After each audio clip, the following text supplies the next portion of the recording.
Today, I'm going to show you how to create a basic query in Access using Query Design.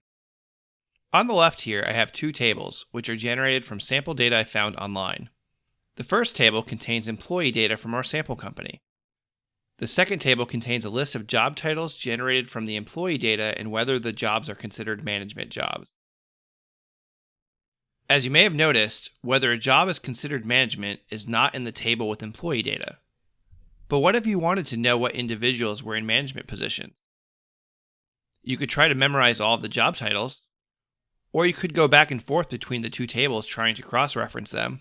But the most efficient way of doing this is by building a query. So to do this, you will first select Create in the toolbar, and then select Query Design in the ribbon. Next, drag the first table into the stage. Then do the same with the second table. You could also join to an existing query if you wanted to.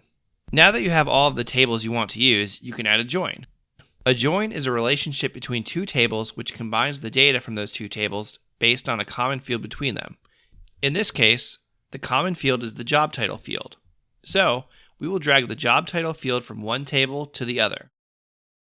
Now, anytime a job title from the employee data table matches up with a job title from the job data table, it will pull in anything else on the same row from the job data table. So now, we can add the columns we want in our query results. For our example, we will pull in full name and job title from the employee data table and management qualifier from the job data table. You can do this easiest by double tapping the field.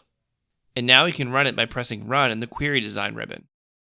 Now the results show every employee in our sample company, their job title, and whether they are in a management position.